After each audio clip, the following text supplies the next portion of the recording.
अल्लाह तबारक व तआला ने कुरान मजीद सूरतुल हश्र के अंदर इरशाद फरमाया है कि या अय्युहल्लज़ीना आमनुत्तकुल्लाह, ए ईमान वालो अल्लाह से डरो। वल तंजुर नफ्सुम मा कद्दमत लिगद, हर आदमी ये सोच ले कि उसने अपने आगे क्या भेजा हुआ है। जो उसने आखिरत के लिए जमा कराया है वो क्या है, ये गौर कर ले वो। वत्तकुल्लाह, और फिर डर जाओ अल्लाह से। इन्नल्लाह खबीरुम बिमा तामलून, फरमाया तुम जितने मर्जी पर्दे डालते फिरो, तुम्हारे रब को तुम्हारे तमाम कामों की खबर है। उसे पता है तुम क्या करते, वो जानता है। अजीज दोस्तों, बुजुर्गों और भाइयों, कुरान मजीद ने दो चीजों पर बड़ा जोर दिया है। एक अल्लाह को मानना, और अल्लाह को मानने का मतलब है नबी पाक को भी मानना। अल्लाह को मानने का मतलब है किताबों को भी मानना, कुरान पाक को भी मानना। लेकिन दो बातें आपको ज्यादा मिलेंगी, एक ईमान, और उसके बाद सबसे ज्यादा जोर है ईमान बिल आखिरत पर। आखिरत को मानो। वमिनन नासि मन यक़ूलु आमन्ना बिल्लाहि व बिल यौमिल आखिर व मा हुम बिमुमिनीन। अल्लाह फरमाते हैं कुछ लोगों का दावा है कि हम अल्लाह और आखिरत पर ईमान रखते हैं, हालांकि वो ईमान नहीं रखते, दावा करते हैं, निफाक का मुजाहरा करते हैं, मुनाफिकत करते हैं। जो अल्लाह को मानने वाला होता है उसका रंग और होता है। जिसको पता होता है क़यामत के दिन अल्लाह के हुजूर खड़े होना है, उसके अमाल ये नहीं मानते। कहते हैं हम मानते हैं, पर मानते, दावा है कि हम मानते हैं आखिरत को भी और अल्लाह को भी, पर नहीं मानते। क़यामत कायम होना जरूरी है। अगर वक़ूए क़यामत ना हो तो जालिम की तो मौजें लग गई। जाबिर तो मौज करेगा, फासिक और फाजिर तो कहेंगे दुनिया में भी हम अपने इक़्तिदार के जोर पर जीते रहे, आज भी हमें पूछने वाला कोई नहीं। अकलन नकलन क़यामत का कायम होना जरूरी है। क़यामत कायम होगी तो मजलूम को उसके जुल्म पर दाद रसी की जाएगी और जालिम को सजा मिलेगी। एक आदमी सारी जिंदगी दुनिया के अंदर लूट मार करता रहा, धोखा फरेब फराड करता रहा, उसकी रातें शराबो कबाब में गुजर गईं, वो मरे और बात खत्म हो गई। ठीक है, मौज करके चला गया। एक आदमी सारी जिंदगी उसने अल्लाह तबारक व तआला की रिजा के लिए अपनी नजर की हिफाजत की, जुबान की हिफाजत की, यहां तक के दिल की भी हिफाजत की, वो भी मरे तो मामला खत्म हो गया। इस तरह तो फिर सरकश का कुछ बनेगा ही नहीं। निजामे जिंदगी सारी इसकी सोच खत्म होकर रह जाएगी अगर कयामत कायम नहीं होती। कयामत का कायम होना हक है, इसलिए कुरान मजीद ने एक जगह पे नहीं 20 जगह पे यह बयान फरमाया है कि कयामत जरूर कायम होगी। कयामत, और वो कायम होकर अपने सारे लवाजमात समेत कायम होगी। मेरे नबी पाक सल्लल्लाहु अलैहि वसल्लम ने फरमाया मजलूम को हक मिलेगा, जालिम को सजा मिलेगी। जाबर उस दिन अल्लाह की बारगाह में रुसवा किए जाएंगे, जिन पर जबर करते रहे उन्हें अल्लाह के हुजूर से अता किया जाएगा। कयामत का वकू होना जरूरी है, और कयामत तो जब कायम होगी तब होगी। दुनिया में भी ऐसा होता है, जुल्म का अंजाम ठीक नहीं होता, जबर का अंजाम, झूठ की जिंदगी लंबी नहीं होती, धोखे फरेब फराड मुलम्मा साजी, इन चीजों की उम्रें अल्लाह ने थोड़ी रखी है। वक्ती तौर पर जालिम को, धोखेबाज को, जाबर को जो मोहलत मिलती है वो समझता है मेरी सियासत काम कर रही है, वो समझता है मैं बड़ा दाना हूं, बड़ा चालाक हूं, देख लो इतने जुल्म के, जबर के, धोखे के बावजूद बना हुआ हूं। हालांकि अल्लाह की तरफ से उसे मोहलत मिलती है और बड़ा ही मेहरबान है। मोहलत इस तरह देता है कि मेरे नबी पाक अलैहिस्सलाम ने फरमाया जब मेरा मुसलमान नेकी करता है तो अल्लाह फरिश्तों से फरमाता है 70 गुना बढ़ा के लिख लो इसकी नेकी, 70 गुना। और जब गुनाह करता है तो अल्लाह फरमाता है ठहर जाओ, अभी लिखना ना, इसे टाइम दो। या अल्लाह कितना? फरमाया 24 घंटे तो दो, हो सकता है तौबा कर ले। ये उसकी मेहरबानी है। अब वो जो अल्लाह ने मोहलत दी है ना कि शायद तौबा कर ले, लोग समझते हैं मेरी चालाकी की वजह से निजाम सेट चल रहा है, मैं बड़ा तेज हूं, 2 4 5 बातें बोलता हूं, सब सही हो जाता है। लोग उसको अपनी दानाई समझ लेते हैं, हालांकि वो अल्लाह की तरफ से। फिरौन ने कई 100 साल हुकूमत की और इस तरह उसने जुल्म किए कि लाखों और हजारों बच्चे कत्ल ही करा दिए। 12,000 औरतों के पेट में हमल था, उसने जाया ही करा दिया। जब हजरत मूसा अलैहिस्सलाम अपनी कौम को लेकर निकले, रास्ते में दरिया आ गया, फिरौन पीछे लगा हुआ था। वइज़ फरकना बिकुमुल बहरा फअनजयनाकुम, अल्लाह फरमाते तुम्हारे लिए मैंने दरिया को फाड़ा और तुम्हें निजात दे दी। व अगरकना आला फिरौन, और फिरौन को गर्क कर दिया। वान तुम तंजुरून, तुम खड़े देख रहे थे। अब जब हजरत मूसा दरिया के किनारे पहुंचे तो फिरौन भी पीछे आया। फिरौन लोगों से कहा करता था कि मैं कहता हूं तो दरिया चलता है, मैं कहता हूं तो हवाएं आती है, मेरे हुक्म के पाबंद है सारे। जाग रहे ना आप हजरात, गौर फरमाइएगा बात पर। दावा था उसका कि मैं कहता हूं तो निजाम जिंदगी चलता है।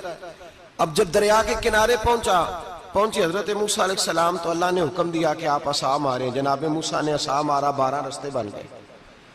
अब हजरत मूसा की कौम गुजर रही थी तो फिरौन से पूछने लगे कि तू तो कहता था मेरे हुक्म से चलता है, तो वो तो हजरत मूसा ने डंडा मारा है तो रास्ता बन गया है। बाज नहीं आता इंसान बाज बने बड़े हैं इसके पास, बड़ी दलीलें हैं। झूठ सच बोल के अपने आप को मुतमईन करता है, आखिर दम तक तब्दील होने को तैयार नहीं होता, दलीलें घड़ता रहता है, बनाता रहता है, शोर करता है जानबूझ के। भाई तू तो कहता था मेरे चलाने से चलता है, तो बाज अभी भी नहीं आया। कहने लगा मैंने ही हुक्म दिया है कि जरा फट जा, मुझे ये जिंदा चाहिए। बाज रस्सी जल गई, बाल कहने लगा मैंने ही कहा है दरिया को कि ये मुझे जिंदा चाहिए, मेरे भागे हुए हैं तो इसलिए फटा है, तो आओ मेरे साथ दरिया क्रॉस करें। तो पता तो उनको भी था ना, जितना तो रब बना हुआ है, पता तो था, सारे जानते थे। कहने लगे तू पहले क्रॉस कर, अगर तू बच गया तो हम भी पीछे आते हैं। अब चारों नाचार। एक रवायत तो ये है कि ये जब खुदाई का दावा करता था ना, तख्त पे बैठा होता था, तो एक दिन हजरत जिब्रील आए इसके पास इंसानी शक्ल में। तो कहने लगे मैं बड़ी दूर से आया हूं, तो एक मसला पूछना था। का पूछो। कहने लगे एक गुलाम था किसी बादशाह का, तो बादशाह ने उसे थोड़ी देर के लिए एक इलाके की सरबराही दे दी। कितनी देर के लिए? कितनी देर के लिए हमें सरबराहियां मिलती हैं? क्यों जी? थोड़ी देर के लिए मिलती है ना। थोड़ी देर के लिए सरबराही दे दी एक गुलाम को। जरा बात को समझिए। हजरत जिब्रील पूछते हैं, कहते हैं सरबराही मिल गई। अब वो मालिक ही बन के बैठ गया है, वो बात ही नहीं सुनता। उसको थोड़ी देर के लिए बनाया था, वो तो खुदाई का दावा करने लगा है। आप बताएं उसका अंजाम क्या होना चाहिए, ये मसला पूछने आया हूं। तो फिरौन कहने लगा उसका अंजाम यह है कि उसे पानी में गोते दे दे के मार दे। अंजाम क्या है? बोलिए बोलिए, क्या अंजाम है? क्या अंजाम है जी? पानी में। अल्लाह अकबर, अपनी सजा तजवीज कर रहा है। उसकी सजा के उसे पानी में गोते दे दे के मारो जालिम को। उसे थोड़ी देर के लिए बनाया था और वो छा ही गया है, कब्जा ही कर गया है। हजरत जिब्रील कहने लगे जी आप लिख के दे देंगे? कहने लगा लाओ लिख देते हैं। लिखवा लिया। जनाब जिब्रील रुका लेके तशरीफ ले गए। अब जब फिरौन दरिया में आया ना, तो अल्लाह ने हुक्म दिया मिल जा। जब दरिया मिला चीखने लगा, तो हजरत जिब्रील आए, कहने लगे तेरा ही फतवा है, ये तेरी सजा ही है ना। हम भी बड़ी सजाएं तजवीज करते हैं। ये झूठा है जी, इसका तो फलाना इलाज होना चाहिए, तो अगर तू झूठ बोले तो ये फलाना बड़ा जावर है जी, इसके साथ इस तरह होना चाहिए, तो अगर तू ये काम करे तो जो सजा तू लोगों के लिए तजवीज कर रहा है, तो अपने बारे में भी सोच। अब जब गोते आए ना, आखिरी वक्त देखा वो फिरौन जो कहता था मेरी मर्जी से दरिया चलता है। अल्लामा सावी ने तफसीर सावी में लिखा है, तड़प के रोने लगा। जब ये मिजाज है, एक दफा ऊपर आता है आदमी, जब दरिया में जाता है, ऊपर आया तो चीखने, ओ मेरे हवारियों खुदा का वास्ता मुझे बचाओ। कहने लगे तू तो कहता था मेरी मर्जी से चलता है। बेबसी है, तड़पता है, रोता है, रोता है। वारस शाह मान करी न वारसा दा, रब बेवारसा करके मारदा ही। तड़प रहा है, चिल्ला रहा है, कोई मदद को नहीं पहुंचता। अब जब आखिरी गोता आया तो कहने लगा आमन्ना में रब्बे मूसा व हारून, मैं मूसा के रब को भी मान गया, हारून के रब को भी। अल्लाह ने फरमाया नहीं, अब तेरा मानना काबिल कबूल है। उस वक्त मानना था जब तुझे मोहलत दी थी, जब तू जवान था। बुढ़ापा आता है, बीमारी आती है, जवान आदमी बीमारी का शिकार होता है तो कहता है या अल्लाह एक दफा सही कर दे, मैं सारी पढ़ा करूंगा, एक दफा ठीक कर दे, मैं मस्जिद में रहूंगा, मैं अगले साल इत्काफ भी करूंगा, मैं सारी तरावियां पढ़ूंगा। तो उस वक्त पढ़नी थी जब तुझे मोहलत दी थी, उस वक्त पढ़ना था जब अल्लाह ने तुझे आसानी दी, जिंदगी दी। अगला वक्त ये हाल एक का नहीं हुआ। नमरूद को देख ले, हजरत इब्राहिम अलैहिस्सलाम को कहता था मैं रब हूं, आपने फरमाया रब तो वो है जो जिंदा करता और मारता है। एक मौत का कैदी बुलाया, कहने लगा हाँ भाई कितने दिन रह गए थे फांसी में?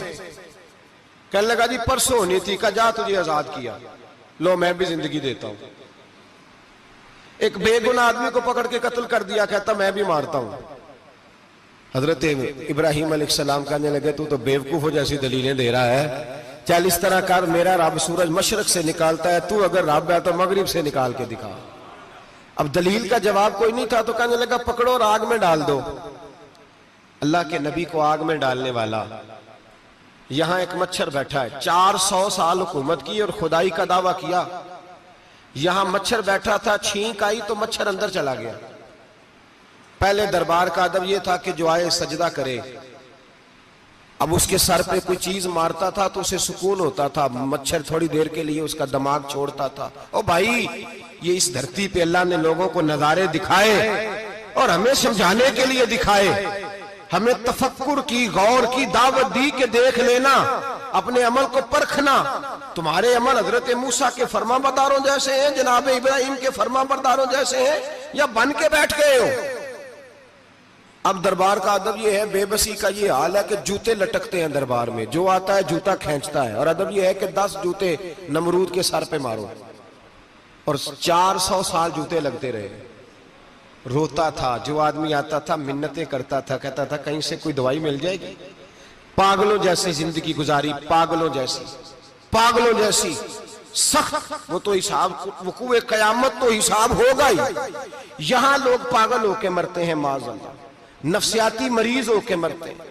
यहां आखिरी वक्त इतना सख्त आता है कि दुनिया मौत की दुआएं मांगती है। मेरे भाई, जब इंसान जुल्म करता है तो भूल जाता है कि शायद मुझे पूछेगा कोई नहीं। जब वो ज्यादती करता है तो भूल जाता है। जब वो किसी का हक खाता है तो वो कहता है शायद इसका तो वारिस ही कोई नहीं जिसको मैं लूट रहा हूं। लेकिन जब अल्लाह की पकड़ आती है, हज्जाज बिन यूसुफ जालिम था, उसने अच्छे अच्छे काम भी किए थे। कुरान पाक पर जेरे ज़बरे आराब हज्जाज बिन यूसुफ ने लगवाया। मोहम्मद बिन कासिम को हिंदुस्तान सिंध के इलाके फतह करने भी हज्जाज बिन यूसुफ ने भेजा था। सारी खूबियां अपनी जगह पर, जालिम बहुत बड़ा था। किसी आदमी ने उसके सामने कोने की तरफ मुंह करके साथ वाले से बात कर ली तो कहने लगा मेरे खिलाफ किया, इसको ले जाओ, 2 टुकड़े करके वापस ले आओ। तूती बोलता है ना इक्तदार, जब किसी के हाथ इक्तदार होता है ना, वो चाहे एक घर का ही क्यों ना हो, वो 10 बंदे फैक्ट्री में काम करते हो और जो उनका मालिक होता है वो कहता मैं मालिक हूं, मुझे मानो। जब तू साहिब इक्तदार होता है ना, जब तू सुसर बन के बैठता है और किसी गरीब घर की बहू आती है 2-4, तो कहता मेरा इक्तदार होना चाहिए। जब मैं खांसने लगूं तो हर आदमी के हाथ में टिश्यू पेपर होना चाहिए। जब मैं बोलने लगूं तो बंधे हुए हाथों से हर आदमी जी जी करता हुआ खड़ा होना चाहिए। जिस आदमी का, और ये काम बहू भी करती है कई दफा, वो भी कहती है कि तुम्हें पता नहीं मैं कितना लंबा चौड़ा जहेज लेके आई हूं। जब मैं सोने के लिए अपने बेडरूम में जाऊं तो खबरदार, बूढ़े बाबे को इजाजत नहीं कि वो खांसे। अम्मा को चाहिए कि अगर उसको बड़ी सख्त प्यास भी लगी है तो मेरे सोते सोते बावर्ची खाने में बर्तन ना खटखटाए। जो जहां भी जिस स्टेज पे भी बैठता है वो कहता है कोई नहीं मुझे पूछने वाला, मैं मुतले को लेनान हूं। जवान बूढ़ों का मजाक उड़ाते हैं, समझते हैं शायद कभी बूढ़े ही नहीं होना, मजाक उड़ाते हैं। तंदुरुस्त लोग बीमारों का मजाक उड़ाते हैं, शायद कभी बीमार नहीं होना। हज्जाज बिन यूसुफ जालिम था, जुल्म करता था, ज्यादती करता था। हजरत सईद बिन जुबैर एक ताबी बुजुर्ग थे, इतने बड़े बुजुर्ग थे कि सारी रात नमाज पढ़ते थे, सारा साल रोजा रखते थे। एक दिन उन्होंने मिंबर पे बैठ के कहा कि हज्जाज जुल्म से बाज आ जाए वरना अल्लाह की लाठी बड़ी बेआवाज है। अल्लाह की लाठी, इसका क्या मतलब होता है? इसका मतलब है जब रब की लाठी चलती है तो उसकी आवाज जी, उसका पहले कोई पैगाम, वो पहले ऐलान नहीं करता कि तगड़े हो जाओ लाठी चलने लगी है। लाठी चलती है पर उसकी आवाज, समझ आ रही है मेरी बात की? जुमातुल विदा के लिए तशरीफ लाने वाले आवाम खास गौर फरमाइएगा। हज्जाज बिन यूसुफ को पता चला कि हजरत सईद बिन जुबैर ने मेरे खिलाफ बात की, बुला लिया, कहने लगा तूने मेरे खिलाफ बात की है? फरमाने लगे की है। कहने लगा तुझे पता है मैं कत्ल कर दूंगा? आप फरमाने लगे ना तू जिंदगी का मालिक है ना मौत का मालिक है, तू कैसे कत्ल कर? कहने लगा तुझे पता है मेरा? फरमाया मैंने तुझे नहीं, मैंने तो कई शद्दाद, कई हम्माद, कई कारून, कई फिरौन, कई नमरूद देखे, कईयों की दास्तानें सुनी, तू कौन है? तू तो छोटा सा है।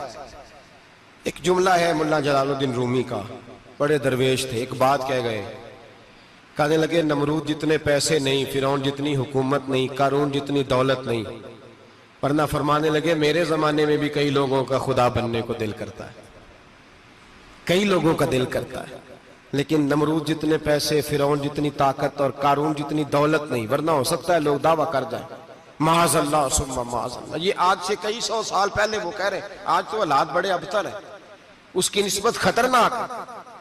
फरमाने लगे हजरत सईद बिन जुबैर तू जिंदगी मौत का मालिक नहीं। कहने लगा पकड़ो, कत्ल करो इसे, ले जाओ। जब पकड़कर खींच कर ले जा रहे थे ना, तो हजरत सईद बिन जुबैर मुस्कुराने लगे। अब जालिम के सामने मुस्कुराए तो उसको बड़ा गुस्सा आया, ये मेरा मजाक उड़ाता है। बुला लिया, इधर आओ, क्यों मुस्कुरा रहे हो, क्या हुआ? तो हजरत सईद बिन जुबैर कहने लगे मैं मुस्कुरा रहा हूं तेरी बेवकूफी पर और अपने अल्लाह की दी हुई ढील पर। मैं मुस्कुरा रहा हूं कि या अल्लाह क्या बात है, क्या तेरा शान है, कैसे लोगों को ढील दी हुई है। मैं मुस्कुरा रहा हूं तेरी बेवकूफी पर कि तू समझता है शायद मुझे पूछने वाला कोई नहीं।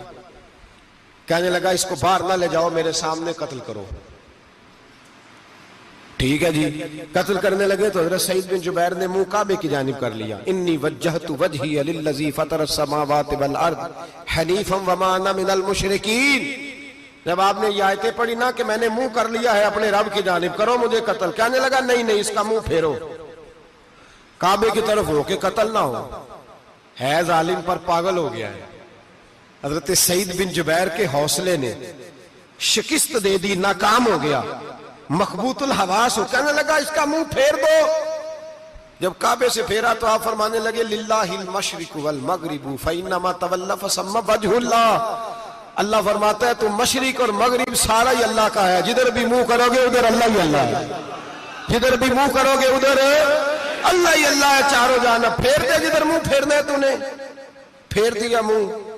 हजरत सईद बिन जुबैर के गले पे खंजर रखा तो आपने हाथ उठाए, कहने लगे ए अल्लाह मेरे बाद इसे किसी और पर मुसल्लत ना करना, मेरे बाद किसी और पर मुसल्लत ना, बस मैं आखिरी हूं। जब आप जिबा हुए तो इतना खून निकला, इतना खून निकला कि लोग कहते हैं जितना ऊंट के वजूद से निकलता है। तर हो गया सारा उसका दरबार। एक समझदार आदमी को बुला के कहने लगा इतना खून मैंने बड़े बंदे कत्ल कराए हैं पर इतना खून नहीं निकला। तो वो कहने लगे लोग मर जाते, मरते वक्त डर जाते हैं, सहम जाते हैं, खून सुकड़ जाता है, लगता है ये शख्स जब दुनिया से गया है तो डट के गया है, ये डट के गया है दुनिया से। हज्जाज बिन यूसुफ रात को सोया तो तड़प के उठा, क्या हुआ? घर वाले कहने लगे क्या हुआ? कहने लगे सईद बिन जुबैर ख्वाब में आया और कहते हैं उठ मुझे बता तूने मुझे क्यों कत्ल किया, बता बता क्यों मारा। अगली रात फिर सोया तो वही ख्वाब, फिर सोया तो वही ख्वाब। गुनाह नफ्सियाती मरीज बना देता है, जुल्म तुझे मखबूतुल हवास कर देता है। जब तू ज्यादती करता है तो अल्लाह फरमाते हैं कि तू अल्लाह को भूलता है, अल्लाह तुझे अपना आप भुला देता है, फिर तू भूल जाता है, फिर तू सीधे रास्ते पे चलता है पर भटक जाता है, फिर तू सही रास्तों का तायुन करके भी गुमराह होता है, फिर तू रोज वही गाड़ी चलाता है, पर अब जब तू ब्रेक लगाता है तो नहीं लगती।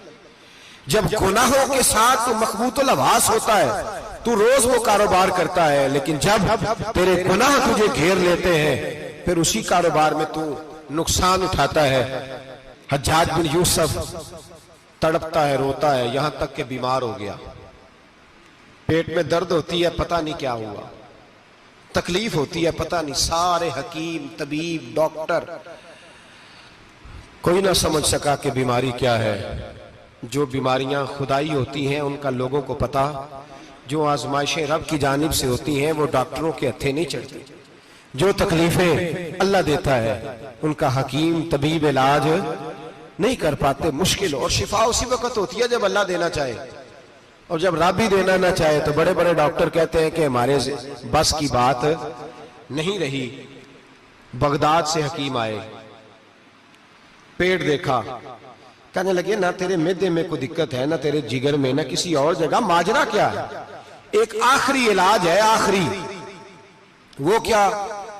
गोश्त का छोटा सा टुकड़ा धागे के साथ बांध के मुंह में डाला और फिर एक बारीक सा तिनका लेके उसको अंदर डालने लगे गले में।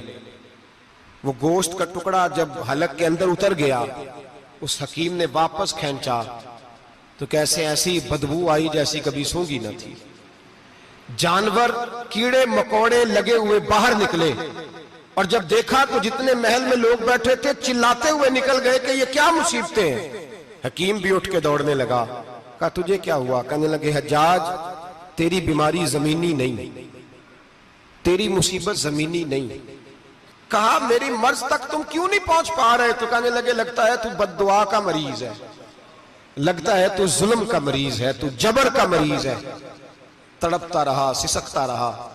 एक वक्त वो भी आया कि घर वालों ने कमरे में बंद करके ताला लगा दिया, दीवार से टक्करे मारता। ओ भाई, जो गुनाहों के बीमार होते हैं उन्हें शिफा नहीं होती। जो जुल्म, जबर, बर्बरियत के बीमार होते हैं उन्हें सुकून कल्बी मुयस्सर नहीं आता। दवाइयां उन बीमारियों की बनी हुई हैं जो बीमारियां जमीनी हैं, जो बीमारियां खुराक की बदपरहेजी से होती हैं, जो गुनाहों की बदपरहेजी से होती हैं। उनकी बीमारियां, उनकी शिफा तौबा है, उनकी शिफा रुजू इल्लाह है, उनकी तौबा अल्लाह से माफी मांगने से शिफा होती है। हज्जाज जब मरने लगा तो बुलाया, ये रंग भी जरा मुलाहिजा कीजिएगा, दो चार करीबियों को बुलाया। पता होता है ना अपने करतूतों का, आदमी को पता सारा है, सरदार नुकीतियां तो पता होता है सारा। बुला के कहने लगा जब मैं मर जाऊं तो मुझे रात को दफन करना। क्यों भाई, औरत है? कहने लगा नहीं, रात को दफनाना। ठीक है, रात को दफना देंगे। फिर कहने लगा जब सुबह हो जाए तो सुबह होने से पहले पहले मेरी कब्र जमीन के बराबर कर देना, निशान मिटा देना। का वजह, तू कलमा पढ़ता है, हुजूर का हुक्म है कि कब्र कम अज कम एक बालिश, एक गेट ऊंची होनी चाहिए जमीन से, कम अज कम। तो तू तेरी कब्र मिटा दे, वजह पता होता है अपने जुल्मों का। कहने लगा मुझे पता है लोग मेरे मरने के बाद मेरी कब्र भी नहीं छोड़ेंगे। दुनिया में तो मेरे जबर की वजह से कोई आ ना सका, लेकिन मेरी कब्र भी लोग जनाजों में बातें शुरू कर देते हैं। जनाजों में मैंने ऐसी भी दास्तानें सुनी है कि कोई मरा तो लोग जूतों का हार कब्र पे डाल आए। नहीं भाई, तू जब जिंदा था तो तेरे जबर जुल्म की वजह से नहीं को बोल सका। एक तो है कयामत में हिसाब होगा, यहां दुनिया में हिसाब होने लगता। इतनी इतनी लंबी जुबानें लोगों की लटक कर मरते वक्त बाहर निकल आती हैं। दुआ करें, जुमा है, अल्लाह ताला ईमान की मौत अता फरमाए। दुआ फरमाए रब ताला, अल्लाह तबारक व ताला तौबा करके जाने की तौफीक अता फरमाए। जागे जागे और सुने और दुआ करे, ए अल्लाह तू हमें जुल्म से वैसे ही महफूज फरमा। अगर हम ज्यादती करने लगे तो ए अल्लाह हमें उससे मना फरमा, हमें उससे तू ये तौफीक दे कि हम बाहर आ जाए उस गुनाह से। मेरे भाई, एक तो दुनिया में सजा है, फिर कयामत की सजा है, और वो ज्यादा सख्त है, वो ज्यादा सख्त है। हम लोगों ने ना हीले बहाने बड़े बनाए हुए हैं। बैंक के साथ कारोबार करने वाला कहता है नहीं नहीं, मजबूरन लिया है, मजबूरन। मर रहा था तू, आखिरी लबों पे था तो जायज है, जायज है। उस वक्त जब तुझे खाने को लुकमा न लगे तो हराम खाना भी जायज है। क्या दिक्कत थी? क्यों अल्लाह रसूल के मुकाबले में खड़ा हुआ तू? क्यों सूद का धंधा किया? क्या क्या तकलीफ थी? क्या कहां तू उलझ गया था? हम जानबूझ के अपने लिए जहन्नम इकट्ठी करते हैं, फिर कहते हैं सुकून नहीं जिंदगी में। कहां सुकून आएगा? कैसे आएगा? हमने खुद आग लगाई है चमन में अपने, जो कयामत की सजा है। मेरे नबी पाक अलैहिस्सलाम ने फरमाया रब तुम्हें सामने खड़ा करेगा। और किस तरह खड़ा करेगा? फरमाया लोगों के वजूद से कपड़े उतर जाएंगे, जमीन इस तरह दहकेगी जिस तरह तांबा जमीन पे रखा जाए और आग जलाई जाए। तांबा देखा आप लोगों ने? ये भी गर्मी गुजरी है ना, तो फर्श पर जब सूरज पड़ता था तो नंगे पांव चला नहीं जाता था। सही कह रहा हूं? नंगे पांव, बच्चे का पैर जमीन पे लगता है तो चीख उठते हैं, कहते हैं ओह जल गया पैर। हालांकि ये फर्श दुनिया के हैं। और अगर तांबे के अंदर खासियत है कि अगर कोई धात जल्दी और ज्यादा गर्म होती है तो वो तांबा है। मेरे नबी ने मिसाल दी तो उसकी दी जो सख्त था। फरमाया तांबे की तरह जमीन तपाई जाएगी और फिर नंगे पांव रब तुम्हें खड़ा करेगा। आज सूरज की पुश्त तुम्हारी जानब है, कयामत में मुंह तुम्हारी जानिब होगा। नेजा आपने देखा होगा, नेजा होता था। फरमाया ये जो तुम नेजे देखते हो सिर्फ 1.25 नेजे के बराबर सूरज करीब आ जाएगा और फिर अल्लाह तुम्हें सामने खड़ा करके तुमसे सवाल जवाब करेगा। और हुजूर ने कह दिया है तो अब किसी नात खां के कहने से बात बदल सकती, किसी पीर के कहने से जुमला बदल सकता, किसी खतीब के कहने से फिक्र ना करना वो सामने जन्नत पड़ी है, अब बात बदल सकती। खुदा की रहमत पर भरोसा रखना जरूरी है, नबी पाक की शफाअत की उम्मीद रखना। बोलिए। लेकिन जो हुजूर ने बयान किया है उसको मानना भी ये भी जरूरी है। मेरे नबी पाक ने फरमाया अल्लाह तुमसे हिसाब लेगा और अल्लाह पूछेगा, तुमने जवाब देना है। हुजूर किस किस शय का? फरमाया जो पहनते हो उसका जवाब नहीं देना, जो खाते हो उसका जवाब नहीं देना, जो अल्लाह के रास्ते में देते हो उसका जवाब, बाकी हर शय का जवाब देना है। ओ उधर जो प्लाट है उसका भी जवाब देना है, और जो जी वो जो बच्चों को पैसे बताए उनका भी जवाब देना है, जो छुपाए हैं उनका भी। सुम्मा लतुसअलुन्ना यौमइज़िन अनिन नईम, जो कमेटी अपने मोहल्ले में डाली है उसका भी जवाब देना है, जो ससुराल के इलाके में अब्बा जी से चोरी डाली हुई है उसका जवाब भी, सबका जवाब देना है, तमाम हिसाब किताब। और अल्लाह फरमाते हैं मैं सामने खड़ा करके हर सवाल का तुझसे जवाब, तुझे हर सवाल का जवाब साहब। अच्छा ये जो बड़े लोग थे वो हिसाब से डरते थे, हम छोटे लोग हैं हम हिसाब से हम नहीं डरते, हम कहते हैं देखी जाएगी। बड़े लोग जो थे वो हिसाब से। हजरत अबू बकर सिद्दीक दुआ कराया करते थे, दुआ करो अल्लाह मुझसे हिसाब ना पूछे। हजरत उमर फारूक रज़ी अल्लाह ताला अन्हु अपने बेटे से कहते थे बेटा अपने बाप के लिए रहमत की दुआ करना, मैं दरगुजर वाला हूं, मैं हिसाब वाला कोई नहीं। बड़े लोग डरते थे, बड़े लोग। हजरत उस्मान गनी कब्र पे खड़े होते थे तो दाढ़ी आंसुओं से भीग जाती। गुलाम कहते हैं हुजूर 3 दफा नबी पाक ने आपको जन्नत की बिशारत दी है, 3 दफा बिशारत दी है, तो आप क्यों इतना रोते हैं? उस्मान गनी फरमाते जिस रसूल ने मुझे जन्नती कहा है उसी महबूब ने मुझे फरमाया था उस्मान कब्र आखिरत की मंजिलों में से पहली मंजिल है। और आप फरमाते मेरे तो कमरे में दिया गुल हो जाए तो मुझे डर लगता है, इसमें तो मुकम्मल अंधेरा है। आप फरमाते खिड़कियां बंद हो तो दम घुटने लगता है, इसको तो दरवाजा ही कोई नहीं, रोशनदान तक नहीं। भाई जो बड़े थे वो डर रहे थे। मौला अली शेर खुदा नमाज का वुजू करके कांपते थे, कांपते। अली आप मरहब के सामने नहीं कांपे, खैबर का दरवाजा उखाड़ते नहीं कांपे, बदर ओहद खंदक हुनैन और खैबर में नहीं कांपे, तो यहां आप फरमाने लगे मालिक के सामने जाते हुए डर आता है। बड़े लोग कांपते थे, बड़े लोग। आज कौन सा जुमा है? सारे बोलिए। हालांकि ये अगले साल दोबारा आएगा, हमारा नहीं पता कि हम विदा हो जाएं कि क्या बने। ये कौन सा जुमा है? आया जुमातुल विदा, आए हम पढ़ने। आज एक फिक्र लेकर के जाना, एक सोच, जहां रोज रात को बेटे की टेंशन, बेटी की टेंशन, भाई की टेंशन, पोते की टेंशन होती है ना, एक टेंशन और अपने आज एक टेंशन बढ़ा लो, कब्र की टेंशन पैदा कर लो, कयामत की थोड़ी सी फिक्र कर लो, थोड़ी सी, एक लम्हे के लिए सही थोड़ा ख्याल पैदा करें। हजरत हसन बसरी नाम सुना हुआ है ना? ये हजरत अली के शागिर्द हैं। नबी पाक के घर में आ जाते थे कई दफा, बच्चे थे जब। हजरत हसन बसरी ताबी हैं, फरमाते खाना काबा में उमरा करने गया, तवाफ़े काबा कर रहा था तो बड़ा अजीब मंजर हुआ, रात की तन्हाई हुई। उस वक्त कई दफा तवाफ बंद भी होता था, इसलिए एक रश कम होता था तो रात को सब सो जाते। कहते रात जरा गहरी हुई तो लोग अपना अपना खैमा लेके जाते थे। अब तो होटल है ना, तो खैमे लगते थे, लोग खैमा लेके जाते थे, जहां जगह मिलती थी खैमा लगा के रहते थे। फरमाते मैं रात को सोया खैमे में, एक दर्दनाक आवाज आई, मीठी है धीमी है पर दर्द बड़ा है। कोई रोने वाला रो के कहता है अल्लाह हिसाब कयामत में मुझसे ना लेना, ऐ अल्लाह तन्हाई में जितना मर्जी हिसाब लेना पर लोगों के सामने ना लेना। और फिर कहता है अल्लाह फजल तो तू तब करे जब तू मेरा हिसाब पूछे ही ना। फिर चंद मिनट गुजरे तो फिर वो रोने लगा, मेरे कानों में आवाज आई, कहने लगा अल्लाह हिसाब तो उनका लिया जाता है जो हिसाब के काबिल होते हैं। आला हजरत कहते हैं ना रजा से तू क्या हिसाब लेगा, रजा भी किसी हिसाब में है। ऐ अल्लाह मैं काबिल नहीं, मुझसे हिसाब ना लेना। कहते थोड़ी देर गुजरी तो फिर वो रोने लगा, फिर जरा सांस संभले तो फिर कहने लगा ऐ अल्लाह मैं तो लोगों को कोई बंदा हिसाब पूछ ले तो नहीं दे सकता, मैं तुझे कैसे हिसाब दूंगा। फिर तड़पने लगा।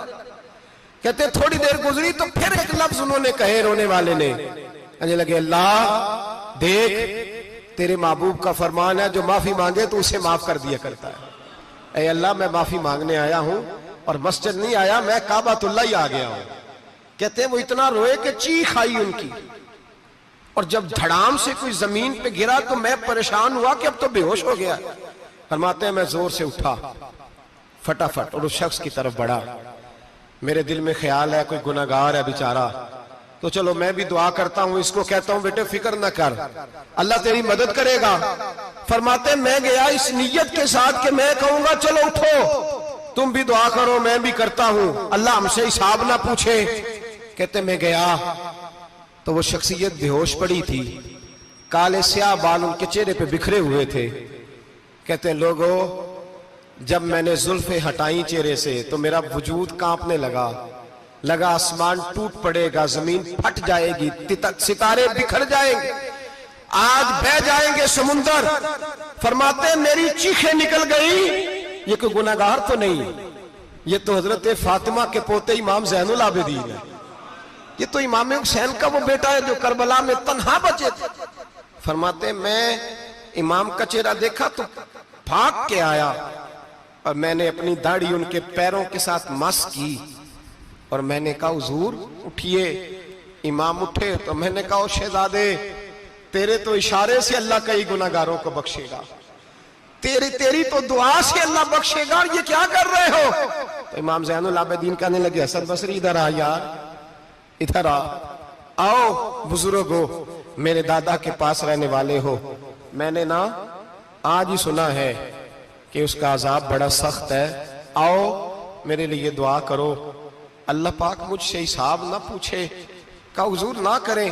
अब फरमाने लगे तुझे नहीं पता कुछ चीजें ऐसी हैं कि रब ने अगर हिसाब पूछा तो मैं वाकई जवाब नहीं दे पाऊंगा, चल कर मेरे लिए दुआ। कहते मैंने हाथ बांधे हुजूर मैं नहीं करता, उठा कह।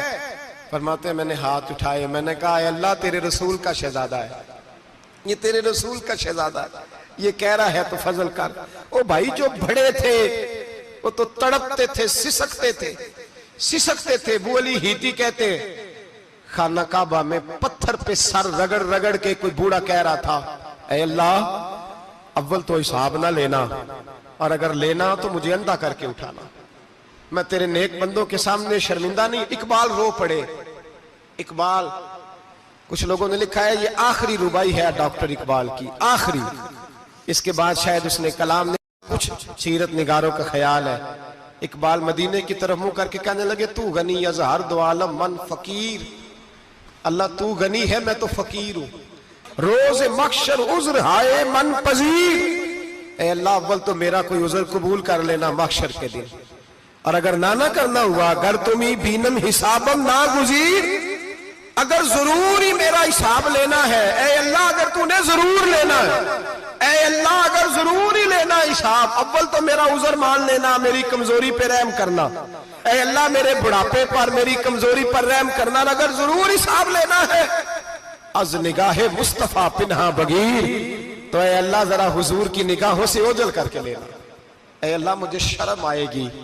मेरे मुस्तफा करीम फरमाएंगे मैं तो तुझे हर बात समझा के आया, एक एक जगह तेरी रहनुमाई करके आया, तू कैसे अमल कमा, जरा जरा ओझल करके, अज निगाहे मुस्तफा पिन्हा बगीर, जरा हुजूर की आंखों से ओझल करके साइड पे करके लेना, मैं बर्दाश्त नहीं कर पाऊंगा। हजरते वो अली इती कहते हैं बाबे ने सर रखा हुआ है और कहते हैं अल्लाह मुझे अंधा करके उठाना। फरमाते मैं गया, मैंने कहा चलो मैं दुआ करता हूं जाके। फरमाते जब मैंने जाके बुजुर्गों की कमर पे हाथ रखा, उनका चेहरा देखा तो ये कोई गुनाहगार तो नहीं, ये तो बगदाद के पीर अब्दुल कादिर जिलानी है, ये तो महबूब सुभानी गौसे समदानी है, ये तो वो शख्स है जो कदम लगाए तो अल्लाह विलायत अता करता है। जो बड़े थे वो डर रहे थे। मोइनुल मिल्लत वद्दीन अताए रसूल हिंदुल वली गरीब नवाज हजरत ख्वाजा मोइनुद्दीन अजमेरी रहमतुल्लाह अलैह, ख्वाजा कुतुबुद्दीन बख्तियार काकी को तन्हाई में बुला के कहने लगे मोइनुद्दीन सैयदजादा है, मोइनुद्दीन हुजूर के खानदान में पैदा हुआ है, मोइनुद्दीन से इसके पीर को बड़ी उम्मीदें थी। मोइनुद्दीन को रसूल पाक ने हिंदुस्तान भेजा था, पर कुतुबुद्दीन यार मोइनुद्दीन तबलीग का हक नहीं अदा कर सका। हजरत ख्वाजा कुतुबुद्दीन कहने लगे हुजूर 90 लाख तो मुसलमान कर दिए, और क्या हक था? फरमाया नहीं, जब तू तहज्जुद की नमाज पढ़े ना बेटा अपने लिए दुआ मांगना तो खुदा से कहना मौला मेरे पीर की कोताहियां माफ कर। वो जिस एजाज का था वो काम नहीं कर सकते, जो बड़े थे उनकी तो बातें बड़ी थी। ये जो हम छोटे आए हैं ना नए, टिकटें देते फिरते हैं, टिकटें, बेनमाजी जाहिल अनपढ़ पीर टिकटें बांटता है लोगों को, तू भी बख्शा है तू भी बख्शा है। वो 90 लाख लोगों को राय हक पर लगा के भी कहते थे नहीं हक तो ये है कि हक अदा ना हुआ, हक तो ये है कि हक कोई शाही पल्ले नहीं, डटा हुआ खड़ा है मुसलमान, डटा हुआ। ये हिसाब सुने। किसी ने हजरत अबू हुरैरा से कहा कि कोई ऐसी हदीस सुनाओ जो आपको भी बड़ी महबूब हो। हजरत अबू हुरैरा ने चीख मारी, रोने लगे और बेहोश हो गए। फिर हिलाया, पानी पिलाया, उठे, कहा हुजूर बात की थी, हदीस सुनाए, फिर रोने लगे। हमें तो नहीं ना रोना आता, हमें तो तब आता है जब बेटा बात ना माने, हमें तो तब आता है जब कारोबार में नुकसान हो जाए, हमें तो तब रोना आता है जब हमारा कोई दोस्त हमारे बारे में गलत बात कर दे, बेइज्जती दुनिया की हो जाए। हजरत अबू हुरैरा 3 दफा होश आया, 3 दफा रोए और कहने लगे अजीजों ये वो वाली हदीस है कि मैं सोचता भी हूं तो मैं तड़प उठता हूं। कहा कौन सी हदीस? तो हजरत अबू हुरैरा कहने लगे मैंने नबी पाक से सुना है कयामत में सबसे पहले उलमा का हिसाब होगा, सबसे पहले उलमा का। रब करीम फरमाएगा तुम्हारी दीन के नाम पर बड़ी मौजें थी, तुम्हारे बड़े पोस्टर छपते थे, लाइनें बना के लोग तुम्हारे हाथ चूमते थे, लोग तुम्हारी घड़ी को भी चूमना अपने लिए सादत समझते थे। बताओ मेरे रसूल के नाम पर खाने वालों क्या करके आए हो? अमल बताओ, अमल। मौज बड़ी की ना तुमने, बताओ अमल। उलमा आलिम अर्ज करेगा अल्लाह मैं जगह जगह तेरे रसूल के दीन की बात करता था, मैं कुरान के दर्स देता था, मैं रातें बेदार रह के तैयारियां करता था, मैं जो बन सका किया। रब फरमाएगा नहीं, तूने तो इसलिए किया था कि लोग तुझे पीर साहब कहें, मौलाना साहब कहें, तेरे नारे लगाए तो लगे नहीं फिर तेरे नारे, फिर लोगों ने लंबे लंबे अलकाबात पुकारे नहीं तेरे। हुजूर सैयद आलम अलैहिस्सलाम फरमाते पहला हिसाब उसका लेगा जो आलिम कहलाता था। रब पूछेगा तुझे ताकत दी, हिम्मत दी, बोलने की सलाहियत दी, अपने फजल से दी, बता क्या कमा के आया है। हजरत अबू हुरैरा रोते हैं, कहते हैं मैं भी तो हदीसें सुनाता हूं, मैं भी तो आलिम हूं, मेरे पीछे भी तो लोग भागते हैं। लोगों बताओ, अगर अल्लाह ने अबू हुरैरा से पूछा तो क्या जवाब देगा? अल्लाह फरमाएगा उलमा के लिए बुखारी मुस्लिम है, इन्हें उठाओ और जहन्नम में डाल दो। इमाम गजाली फरमाते हैं अगर किसी आलिम को सजा मिली तो सबसे सख्त आलिम को मिलेगी। दुआ फरमाए अल्लाह मेरे जैसे लोगों को हिदायत का रास्ता अता फरमाए, और जो कहते हैं समझते हैं अल्लाह उस पर अमल की तौफीक अता फरमाए। फरमाया हजरत अबू हुरैरा ने दूसरे नंबर पर सखी अल्लाह की बारगाह में खड़ा किया जाए, मालदार। रब फरमाएगा बोल, कुछ ऐसे भी थे जिनके पास शाम की रोटी नहीं थी, तुझे मैंने तेरी तिजोरी भर के तुझे दौलत अता की, तुझे विरासत में मैंने मुरब्बे दिए, जायदादें दी। बता, वो कुछ वो थे सवेरे मजदूरी करने जाते थे, कमा के लाते थे, हजारों रुपया तेरी बैंक में पड़ा था, बता क्या किया तूने? ऐ अल्लाह मैंने मस्जिद में दिए, मदरसे में दिए, 30 दिन इफ्तारियां पकाता रहा। अल्लाह फरमाएगा तू झूठ बोलता है, तू सारा कुछ इसलिए करता था कि लोग तुझे सखी कहे। हाँ हाँ, तेरा ऐलान हुआ मस्जिद में, लोगों ने कहा वो देखो कितने पैसे दे रहा है, इसका वो देखो नाम लिखा हुआ है अस्पताल के एक कोने में कि ये वाला ब्लॉक फलां सेठ साहब ने बनाया, ये देखो लिखा हुआ है कि ये कमरा मदरसे का इसने बनाया, तो लिख दिया गया, नारे लग गए, अब जा दौड़ जा। अल्लाह जहन्नम में फेंक देगा। फरमाया फिर शहीद खड़ा किया जाएगा। हाँ भाई तुझे ताकत दी, हिम्मत दी, बता कहां खर्च की, कहां? ए अल्लाह शहीद ही हो गया। फरमाया वो तो इसलिए हुआ था कि लोग तुझे शहीद कहें, बहादुर कहें, तेरे नाम पे रोड का नाम रखा जाए, तमगाए हुस्ने कारकर्दगी मिले, सो मिल गया। मेरे लिए बता क्या करके आया है, मेरे लिए, इसे उठाओ और जहन्नम में फेंक दो। भाइयों अजाब कड़ा है, अजाब सख्त है, हिसाब सख्त है, और जो हिसाब लेने वाला है उसको, मैं ना तरावी हो रही थी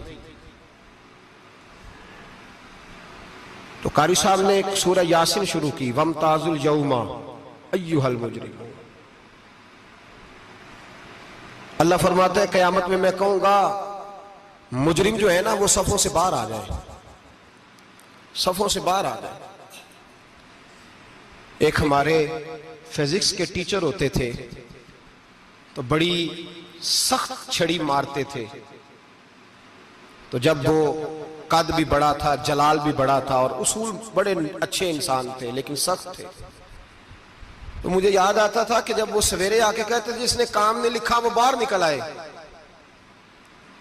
दो किस्म की चोट लगती थी, एक तो ख्याल ये आता था कि शर्मिंदगी बड़ी होगी कि सारे स्टूडेंट बैठे हैं और 2 3 4 उनको कहा वहां मुर्गे बन जाओ, बड़ी शर्म आती थी। और फिर जब वो मारते थे तो इतना सख्त मारते थे कि कई के दिन तकलीफ रहती थी, बताया नहीं जाता था। वो स्टूडेंट बताते थे कि यार इससे बचो किसी भी तरीके, और किसी का काम रह भी जाता था, कहते थे इस पीरियड की ड्यूटी सबक याद करके आना है। सख्त टीचर के बारे में तेरा मेरा ये रवैया है। तो याद आ रहा था जब वो कह रहे थे ना वमताजुल यौमा अय्युहल मुजरिमून, तो मैं सफ में खड़ा था तो 2 कतरे मेरे बह गए आंसू के।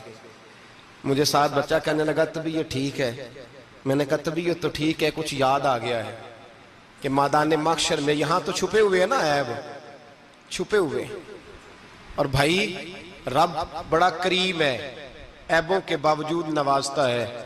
मेरा दावा यह है अगर हमारे ऐब खुल जाएं, लोग हमें धरती पे जीने ना दें, लोग जीने ना दें, निकाल दें, अपने भी हमारे हमें बर्दाश्त ना करें, ये तो उसका करम है।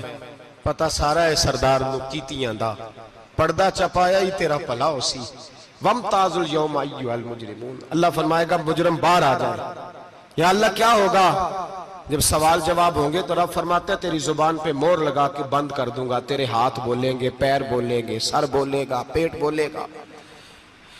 उस वक्त की फिक्र पैदा करें, टेंशन पैदा करें, वकूए क़यामत हक है। और बांध के ना लोग पैर बांध के जोर के साथ बांधते।